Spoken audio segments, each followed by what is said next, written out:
Assalamualaikum warahmatullahi wabarakatuh. Bertemu kembali di Kak Yatno Bintang. Apa kabar? Semua sehat, bugar, dan bahagia.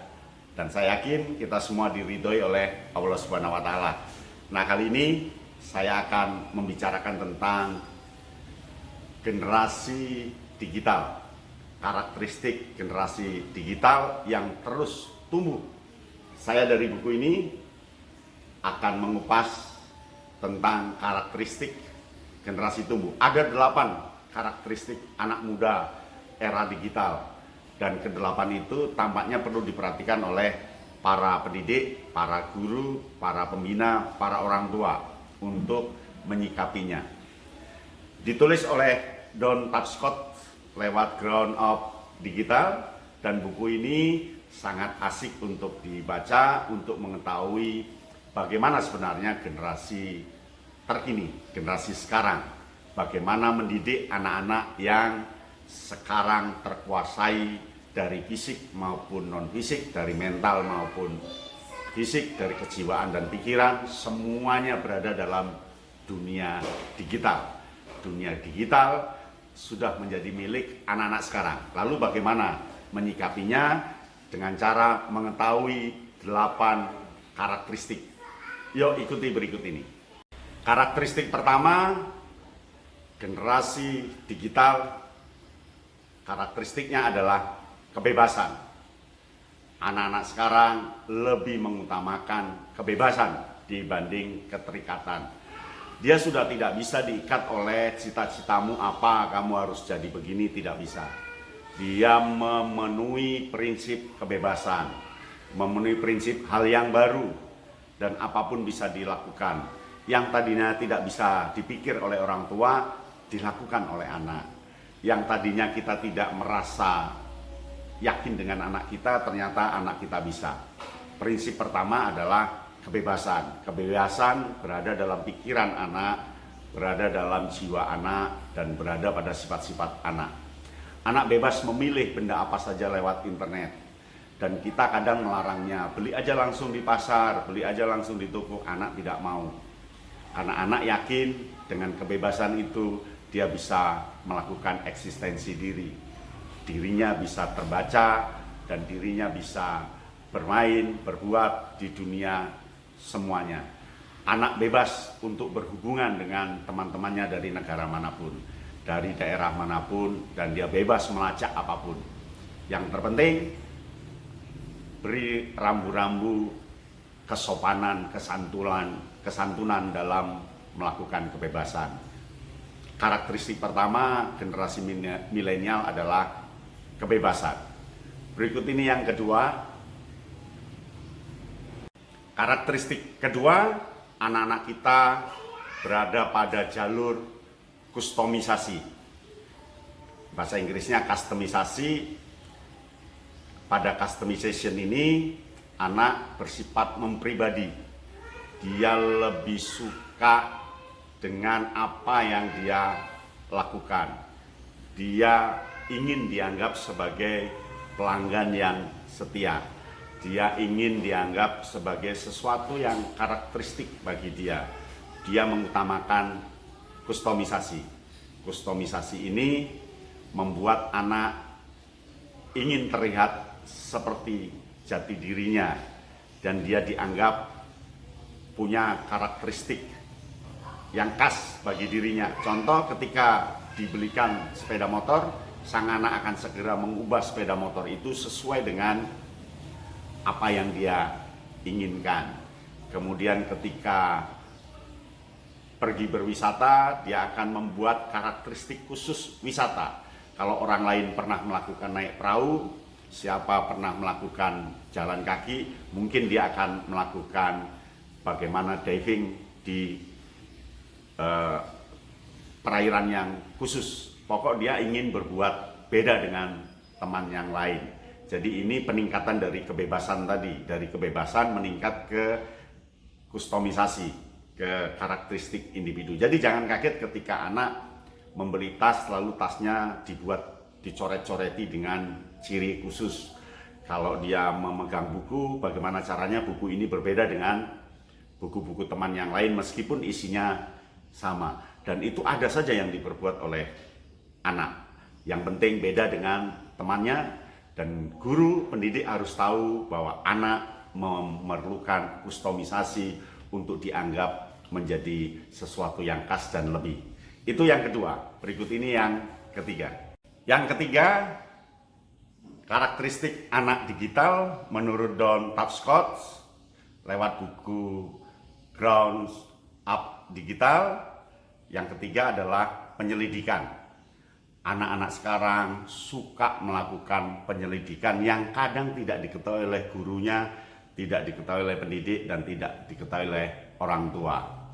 Dia suka browser, suka melihat-melihat ketika akan membeli barang meskipun harganya sangat murah, umpama harganya Rp5.000, anak itu membandingkannya bisa lebih dari 10 di toko-toko online yang lainnya, padahal harganya hanya 5.000. Menurut pendidik tidak seberapa, menurut orang tua tidak seberapa, tapi anak melakukan penyelidikan. Jadi anak generasi digital itu lebih suka penyelidikan. Dia akan menyelidiki sesuatu dari 2 atau 3 informasi yang berbeda. Tentu kalau sudah karakteristiknya seperti ini, guru tinggal membantu anak untuk melakukan penyelidikan. Pembelajaran-pembelajaran berbasis inovatif, pembelajaran yang inquiry, discovery maupun apresiasi, arahkan ke penyelidikan. Bantu anak untuk membandingkan bagian satu dengan bagian yang lain. Bantu anak bagaimana cara membandingkan. Membandingkan itu kan ada 2, penyamaan dan perbedaan. Dan dari situ ambillah sebuah keputusan. Jadi pembelajaran modern berarti dia harus berbasis masalah, dia harus berbasis inovasi agar mampu mendukung karakteristik anak yang berbasis penyelidikan. Anak milenial, anak digital, ciri ketiga adalah suka dengan penyelidikan. Ciri keempat, generasi digital adalah integritas. Jangan dikira anak tidak punya integritas, tidak punya tanggung jawab, tidak punya komitmen. Anak dunia sekarang justru kuat integritasnya. Ketika dia tahu di media sosial ada sesuatu yang iba, seseorang yang justru menyedihkan, tanpa babi bu, tanpa alasan dia langsung memberi perhatian dengan komentar yang lain, padahal itu mungkin hoaks. Maka anak-anak sekarang gampang terjebak oleh hoaks karena integritasnya sangat kuat.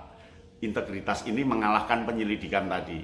Dia sudah tidak menyelidiki lagi jika ada informasi, padahal itu informasi mungkin dari tahun 2000, diunggah sekarang dengan daerah tertentu, dia langsung percaya.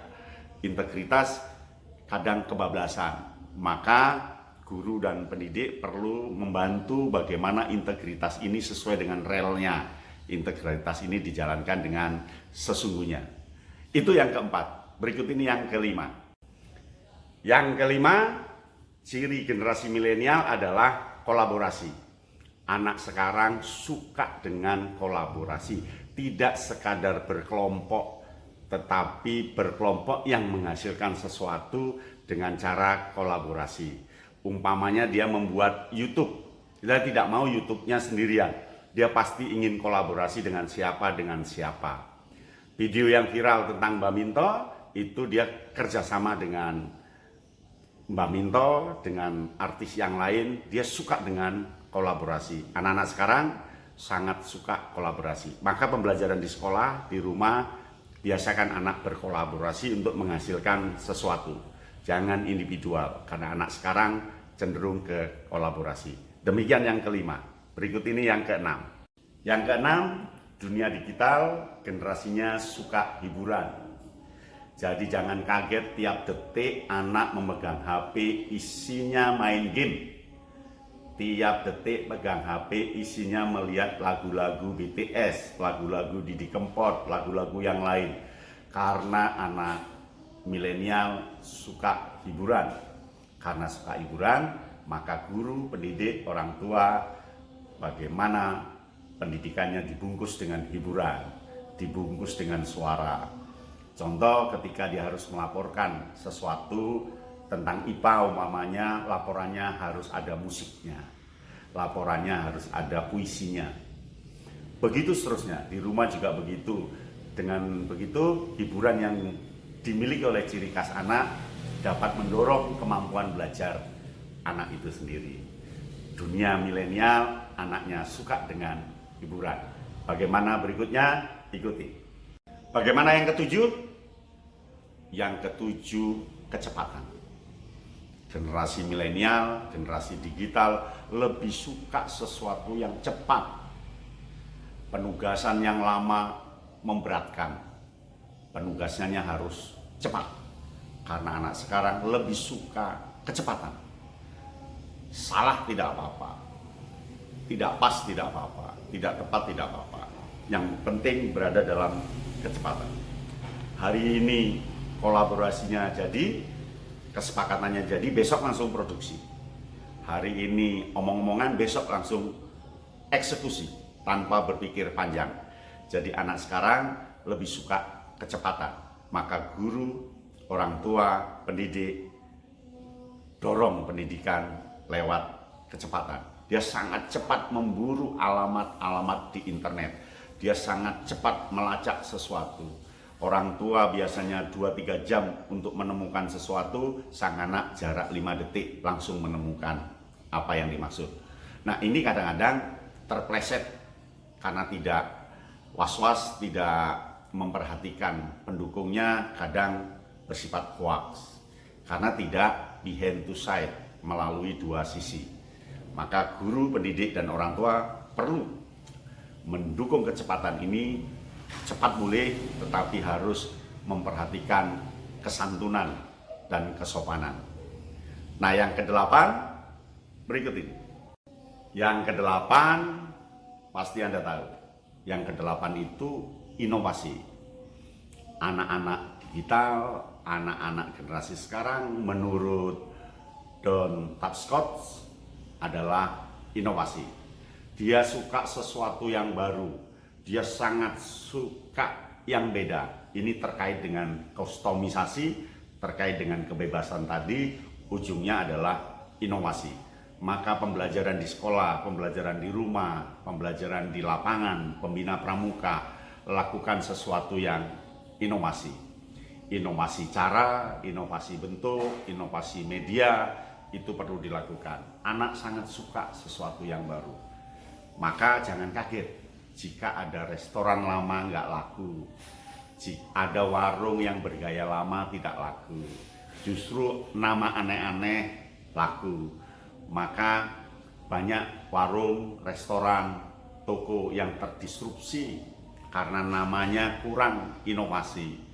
Dulu zaman kita ada toko namanya Intan Jaya, sekarang sudah tidak ada nama itu, pasti diinovasi. Karena ciri anak-anak digital suka dengan inovasi. Mengapa suka inovasi? Karena tiap hari lihat internet. Dan dia akan bosan jika lihat gambarnya itu-itu saja. Dia perlu sesuatu yang baru. Maka guru, pelatih, pembina, dan orang tua lakukan yang terbaru sehingga anak suka dengan pembelajaran itu. Demikian ada 8 karakteristik generasi milenial, generasi digital dari buku yang berjudul Grown Up Digital. Nah, buku ini sangat menarik untuk dibaca. Intinya 8 karakteristik tadi. Demikian, sampai bertemu di Kak Yatno Bintang.